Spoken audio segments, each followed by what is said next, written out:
और मामला जिसने रिपल्स क्रिएट किए हुए हैं हमारे न्यूज़ के आरेना में, वो है जजेस का लेटर, 6 जजेस का लेटर और उसके बाद एक कमीशन। अब कमीशन के लिए 6 नाम गर्दिश कर रहे हैं कि इनमें से कोई एक बन सकता है। जस्टिस नासिरुल मुल्क है, तसद्दुक जिलानी है, सरदार तारिक मसूद है, मंजूर मलिक है, मकबूल बाकर साहब है। ये 6 नाम हैं जो बन सकते हैं। रिटायर्ड जज होना चाहिए, वो हेड करेगा। अब आपसे यहाँ सवाल ये बनता है कि जब ये लेटर आया तो पंजाब बार के अलावा बाकी बार्स ने ये मुतालबा किया कि भाई वो जो 3 जजेस सुप्रीम जुडिशल काउंसिल में हैं उनको निकाल के सीनियरिटी वाइज जो बाकी 3 जजेस हैं वो हेड कर लें, कमीशन उनमें से कोई एक कर ले। लेकिन रिटायर्ड जज को ही क्यों अपॉइंट किया जा रहा है, ये सवाल अहम है। देखिए, इस वक्त सिचुएशन ये है कि सारी जो करंट जुडिशरी है सारी की सारी कंट्रोवर्शियल हो चुकी है, डिवाइड हो चुकी है। कोई जज नहीं है जिसके ऊपर इल्ज़ाम नहीं है कि ये पीटीआई का है और या ये एस्टैब्लिशमेंट का आदमी है। तो मैं समझता हूँ कि बेहतर यही है कि इनसे दूरी रहा जाए। अच्छा, मुझे आप कोई एक जज की बात बता दें, मैं आपको बताऊंगा उसके बारे में लोग क्या कहते हैं। मैं नाम लेने लगी थी, फिर मैंने छोड़ दिया। इधर ही छोड़ दें। तो अब बात यह है कि तो इट्स अ गुड आइडिया कि कोई रिटायर्ड जज, तो अगर वहाँ भी कोई इतना आसान नहीं है किसी जज को ढूंढना जिसके ऊपर इत्तेफाक हो जाए। और पीटीआई ने तो अपना मौक़िफ़ पहले से ही बयान कर दिया है कि वो एक्सेप्ट ही नहीं करते किसी को। वो तो कुछ और ही चाहते थे। वो तो चाहते हैं कि कोई ऐसा जज हो जो कि जाहिर है इनके करीब हो and so on.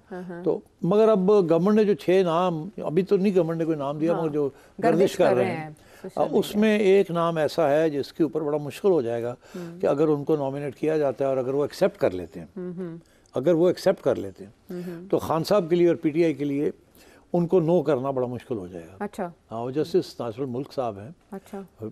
Ex chief justice. और ये एक वक्त जब पिछली 2013 की इलेक्शन 2014 में खान साहब ने चैलेंज किया, जिसमें 35 पंचर शंचर भी 4 हल्के 4 ड्रामे ये सारा कुछ किया खान साहब ने। तो उस वक़्त खान साहब ने ख़ुद इनको नॉमिनेट किया था, इनकी अप्रूवल के साथ जस्टिस नासिरुल मुल्क को लगाया गया था। अच्छा। And he conducted those proceedings immaculately. He was such a fine जज, such a fine gentleman and so thorough and so fair कि मुझे याद है कि मैं भी उनके आगे पेश हुआ था। वो 35 पंचर भी चल रहे थे ना। तो इमरान खान साहब और हफीज़ पीरज़ादा ये भी वहाँ सुप्रीम कोर्ट में आए। अच्छा। तो खान साहब बड़े खसियाने लग रहे थे जब मुझे मिले ना। मैं कहा हेलो इमरान, तो हेलो मैं दिल किया कि यार तेरे 35 पंचर तू की करना पे।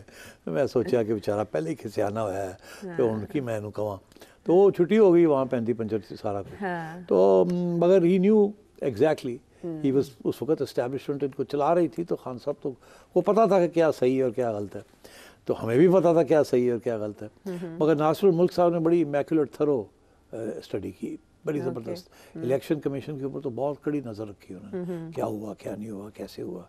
6 माह चली ये पूरी कमीशन। अच्छा। तो अगर उनका नाम आता है और वो अग्री करते हैं टू हेड दिस कमीशन, तो खान साहब के लिए बड़ा मुश्किल हो जाएगा। बिकॉज फिर ये होगा कि उस वक्त के सारे जो खान साहब के बयान थे अबाउट नासिरुल मुल्क साहब, वो सारे के सारे लोग कहेंगे लो जी तू तो सपोर्ट करना चाहता, आज तो खिलाफ हो गया।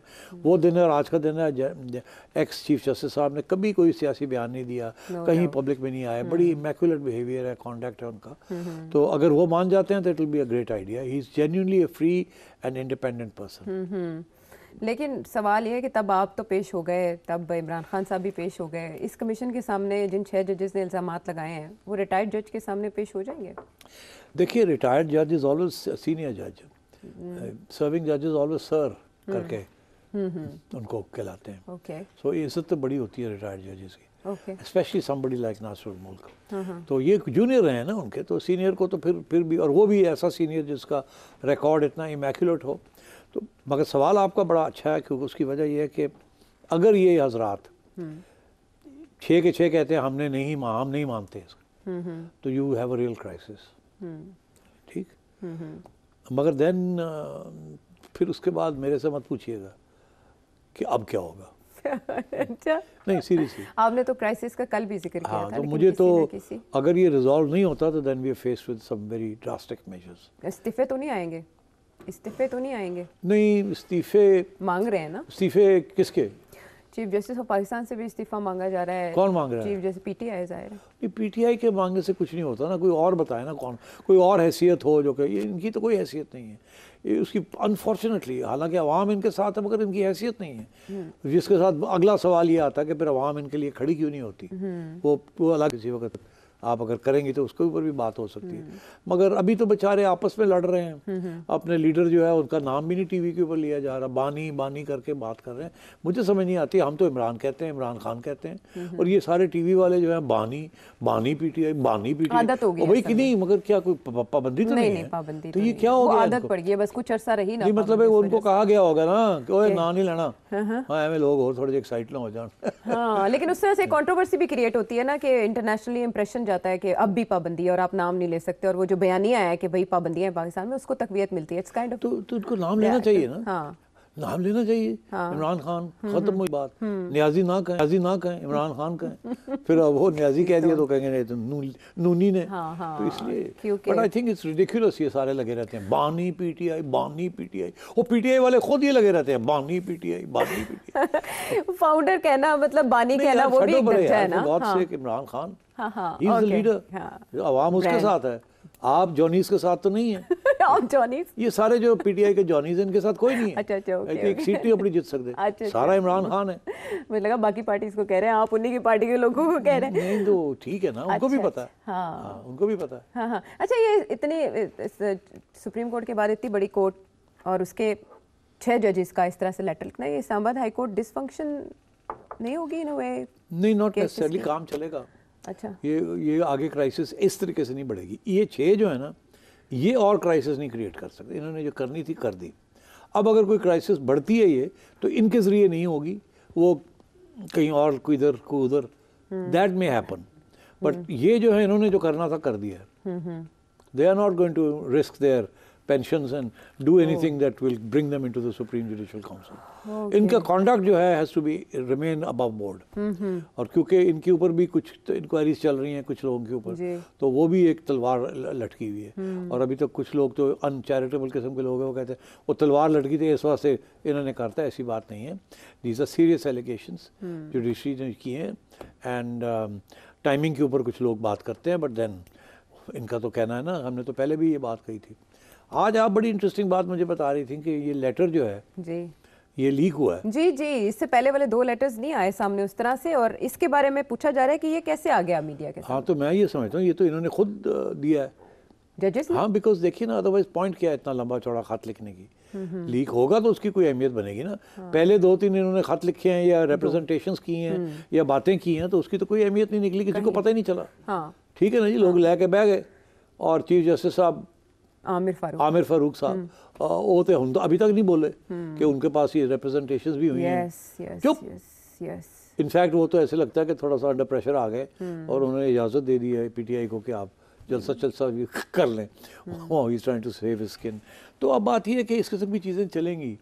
बट ये 6 जजेस ने जो शॉट फायर करना था फायर कर दिया।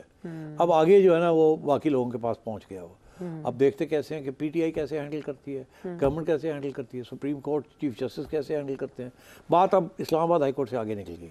और पाकिस्तान पीपल्स पार्टी का इस पर क्या मौक़िफ़ होता है? पाकिस्तान पीपल्स पार्टी तो चुप है, ऐसे चुप है कि जिस तरह के सांप सूंघ गया। नहीं, सांप क्या सूंघना उनको, वो तो उन्होंने सांप को सूंघ लिया। नहीं, उन्होंने वो तो सूंघाने क्या, वो तो रहने दे उधर जिधर आप जा रहे हैं। लेकिन जितने भी सवाल उठ रहे हैं इस कमीशन की तश्कील पे, उनमें से एक ये भी है कि पाकिस्तान में आज तक कमीशन बनाने का नतीजा क्या निकला? यार ये कमीशन सिर्फ पाकिस्तान में नहीं, सिर्फ दुनिया में ऐसी है। अच्छा। जब कोई मामला कमीशन में चला जाता है ना, खा वो अमेरिका हो, खा वो बरतानिया हो, जर्मनी हो, वो जो अर्जेंसी होती है ना एक किसी चीज़ की, वो कमीशन तो लेती है साल 6 साल पूरी डिटेल में जी। जब तक वो आती है उस वक्त तक पता नहीं पानी कहाँ का पानी चला गया होता है। जो लोग जिन्होंने इनिशिएट की हुई होते हैं वो हुकूमत चली गई होती है, नए लोग आगे होते हैं, बात लोग भूल जाते हैं। और फिर वो भी जो कमीशन होती हैं वो बड़ी सोच समझ के इफ एंड बट हर चीज़ नोक पलक करके तो वो लिखते हैं और कोई क्लियर कट फैसला नहीं आता। और अगर आता भी है तो ये कभी नहीं रेकमेंड करते कि आप ये एक्शन लें, वो बता देते हैं ये हुआ फिर छोड़ देते हैं हुकूमत के ऊपर उस वक्त की कि आप एक्शन क्या लेंगे, तो वो एक और नया ड्रामा शुरू हो जाता है, वो यार असं की एक्शन लेना, छोड़ो पर जो हो गया। सो ये कमीशंस जो हैं, जब जैसे ही आप ये कमीशन की तरफ जाते हैं तो आप समझें कि ये कोल्ड स्टोरेज में जाएगी, ये आएगी कभी तो उसकी रिपोर्ट ही नहीं आएगी, अगर रिपोर्ट लीक हो भी जाती है तो there will be no scope for action. और बाय द वे ये इशू ऐसा है कि जिसके अंदर जिस किस्म की वो एविडेंस मांगेंगे वो तो एविडेंस मिलेगी नहीं, ठीक है, और क्योंकि वो मिलेगी नहीं और क्योंकि अगर मिलती है तो वो एक इस्टेब्लिशमेंट के ख़िलाफ़ है, तो मैं नहीं समझता कि इस्टेब्लिशमेंट के ख़िलाफ़ कोई भी कमीशन खुल के बात करेगी। अब इसका